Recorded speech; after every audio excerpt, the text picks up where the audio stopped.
Hello everyone. आज का video Bihar board class 12th के लिए है जो रेनबो पार्ट 2 से लिया है। यह वीडियो रेनबो पार्ट 2 की पहली लेसन जिसका टाइटल यानी शीर्षक है इंडियन सिविलाइजेशन एंड कल्चर। यह एक प्रोज है जो महात्मा गांधी द्वारा लिखा गया है। इसमें उन्होंने भारतीय सभ्यता एवं संस्कृति की प्रमुख विशेषताओं का वर्णन किया है। यह दूसरी वीडियो है इस चैप्टर के ऊपर। पहली वीडियो में मैंने इंट्रोडक्शन वाला भाग कवर किया था जिसका लिंक ऊपर दिया हुआ है, या आप वीडियो के डिस्क्रिप्शन बॉक्स में भी इसका लिंक दिया हो, वहाँ से जा कर के आप उस वीडियो को देख सकते हैं। अगर आप हमारे चैनल पर नए हैं तो आज ही हमारे चैनल को सब्सक्राइब करें और बेल आइकन को दबाकर ऑल को सेलेक्ट करें ताकि हमारी हर वीडियो की लेटेस्ट नोटिफिकेशन आपको मिल सके। तो चलिए शुरू करते हैं पैराग्राफ नंबर 1 से। I believe that the civilization India has evolved is not to be beaten in the world। Mahatma Gandhi ji कहते हैं, यानी आई मतलब मैं, आई यहाँ पे स्टैंड है महात्मा गांधी जी के लिए। वो कहते हैं कि मैं नहीं मुझे लगता है कि भारत की जो सभ्यता है, जो भारत ने विकसित किया है, उसे कोई भी देश उसे चुनौती नहीं दे सकता है। Nothing can equal the seeds shown by our ancestors. मतलब जो हमारे पूर्वजों के द्वारा जो बोया गया है, क्या बोया गया है, तो जो हमारा सभ्यता है और संस्कृति को जो बोया गया है उसकी बराबरी दुनिया के कोई भी देश नहीं कर सकती है। Rome went, Greece shared the same fate, the might of the pharaohs was broken। मतलब रोम का भी क्या हो गया, सिविलाइजेशन और कल्चर उसका भी ख़त्म हो गया। और वही हाल क्या किसका है, तो ग्रीस का भी वही हाल है, सेम हाल है उसका भी। और फेरोन्स का भी क्या हो गया, लगभग ख़त्म ही हो चुका, वो भी टूट चुका है। फेरोन्स एक रूलर था जो कि एंशिएंट इजिप्ट में हुआ करता था। जापान हैज़ बिकम वेस्टर्नाइज्ड, और जापान पूरा अपने आप को वेस्टर्नाइज कर लिया है। Of China nothing can be shed, और चाइना के बारे में तो कुछ कहा ही नहीं जा सकता कि उसका कल्चर क्या है, उसकी सभ्यता क्या है। बट इंडिया इज स्टिल, लेकिन इंडिया क्या है, अभी स्टिल है, स्थिर है।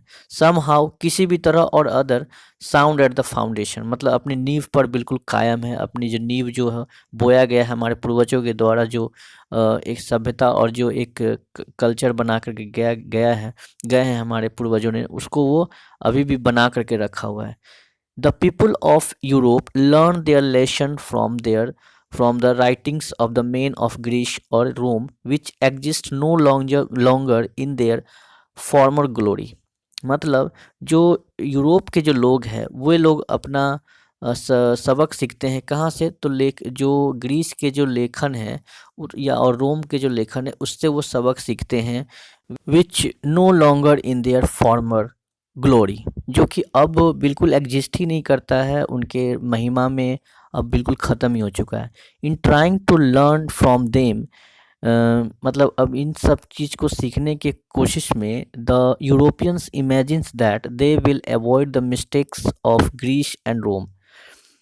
और ऐसा उनको लगता है, यूरोप के लोगों को ऐसा मानना है, उनको ऐसा लगता है कि वो जो गलती रोम और ग्रीस जो अपनी सभ्यता और अपनी संस्कृति को खो चुका है, वो वाले मिस्टेक करने से क्या करता है, बचता है, अपने आप को बचाता है। ठीक है, उन्हें लगता है कि नहीं ये सब कुछ नहीं है।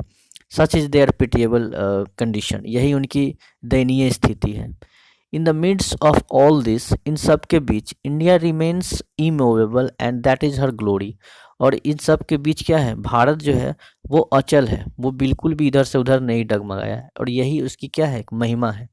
It is a charge against India that her people are so uncivilised, ignorant and stolid. मतलब ये ऐसा आरोप लगाया जाता है भारत के लोगों के ऊपर, भारत के ऊपर, कि वो वहाँ के लोग जो होते हैं बहुत ही असभ्य होते हैं। अनसिविलाइज्ड मतलब असभ्य होते हैं, इग्नोरेंट होते हैं मतलब अनपढ़ अज्ञानी होते हैं, स्टोलिड होते हैं मतलब मूर्ख होते हैं। That it is not possible to induce them to adopt any changes, मतलब इसलिए उन पर जो है संभव नहीं है कि कोई भी नया चेंजेस लाना, उसको अपना लेना, कोई बदलाव को अपना लेना, उसको प्रेरित करना, ये सब चीज़ नहीं एक्सेप्ट कर पाते हैं, ऐसा उनका आरोप है। It is a charge really against our merit, और जो कि क्या है, ये सब जो आरोप है वो हमारे क्या है, योग्यता पर क्या है, एक आरोप लगाते हैं। What we have tested and found true on the anvil of experience, मतलब हम लोगों ने जो भी जांचा परखा है और सच पाया है। एंड एनविल ऑफ एक्सपीरियंस, जितने भी बुरे अनुभव हम लोगों ने देखा है, सुना है। वी डेयर नॉट चेंजेस, हमें अब इस सभ्यता और संस्कृति को क्या करना चाहिए, बदलने की कोशिश बिल्कुल भी नहीं करना चाहिए, साहस भी नहीं करना चाहिए। Many thoughts their advice upon India, और कई देशों ने आकर के इंडिया पे ऐसा थोपने की कोशिश किया है कि आप इस कल्चर को बदल लीजिए, ऐसा वैसा करने को, लेकिन सी रिमेंस स्टेडी, लेकिन इंडिया जो है अपने सभ्यता और संस्कृति को कभी भी बदला नहीं है, वो एकदम स्थिर है। दिस इज़ हर ब्यूटी, और यही इसकी सुंदरता है। It is the sheet anchor of our hope, और यही हमारा क्या है, एक आशा की क्या है, एक सिक्योरिटी है हमारी, एक सुरक्षा है ये। सिविलाइजेशन थर्ड है, civilization is that mode of conduct which points out to man the path of duty. Civilization जो होता है, सभ्यता जो होता है, वो आचरण है। क्या है, एक आचरण है जो किसी भी व्यक्ति को, किसी भी इंसान को पॉइंट आउट करता है पाथ ऑफ ड्यूटी, यानी कि कर्तव्यों के लिए मार्ग को दिखाता है, कर्तव्य के मार्ग को दिखाता है। Performance of duty and observance of morality are convertible terms, मतलब कर्तव्यों का प्रदर्शन और नैतिकता का पालन क्या है, एक कन्वर्टिबल टर्म्स है, मतलब परिवर्तनीय एक चीज है। To absorb morality is to attain mastery over our minds and our passion. नैतिकता का पालन करना हमारे मन और हमारे जुनून में स्वामित्व प्राप्त करना होता है। जैसा कि आप जानते होंगे कि पहले के ज़माने में जब डेमोक्रेसी नहीं हुआ करती थी, तो कोई भी राजा क्या करता था कि दूसरे राज्य पर क्या कर लेता, आक्रमण करके उसे अपने वश में कर लेता था। वहाँ का राजा तो होता था, पर वो उसके पास कोई अधिकार नहीं होता था, कोई पावर ही नहीं होता था। So doing we know ourselves, तो ऐसा करने से क्या होता है, हम लोग अपने आप को समझते हैं, अपने आप को जानते हैं। The Gujarati equivalent for civilization means good conduct, मतलब गुजराती भाषा में गुजराती का जो एक इक्विवेलेंट होता है, उसका जो समानार्थी शब्द होता है ये सिविलाइजेशन का, वो होता है गुड कंडक्ट। जो कि ऑब्जेक्टिव में पूछता है कभी कभी कि गुजराती में का मतलब समानार्थी में सिविलाइजेशन का गुजराती इक्विवेलेंट क्या होता है, तो वो होता है good conduct. If this definition be correct, then India, as so many writers have shown, has nothing to learn from anybody else, and this is as it should be। Bharat जैसे देश में जहाँ इतने सारे लेखक हैं, जो दर्शाता है कि हमें किसी और से सीखने की ज़रूरत नहीं है, अपनी सभ्यता और संस्कृति के बारे में जैसा है वैसा ही रहना चाहिए, कोई बदलाव की आवश्यकता नहीं है। पांचवा पैराग्राफ है, we notice that the mind is a restless bird, the more it gets the more it wants and still remains unsatisfied. हमने अनुभव किया कि हमारा मन जो होता है वो बेचैन पक्षी की तरह होता है, जिसको जितना मिलता है वो उतना ही अधिक पाने की कोशिश करता है और असंतुष्ट रहता है जीवन में, मतलब इच्छा का कभी अंत नहीं है।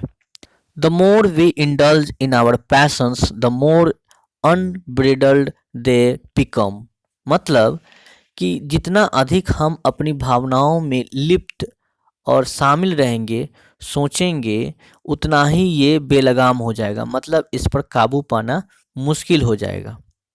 आवर एंसेस्टर्स, हमारे पूर्वज, therefore set a limit to our indulgence, इसलिए हमारे पूर्वज लोगों ने क्या किया कि एक लिमिट, एक दायरा क्या किया, एक दायरा बना दिया है, सीमा निर्धारित कर दिया है।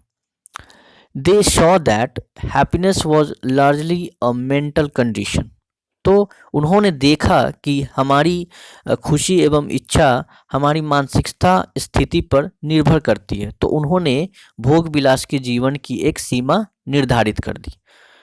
यहाँ तक क्लियर है?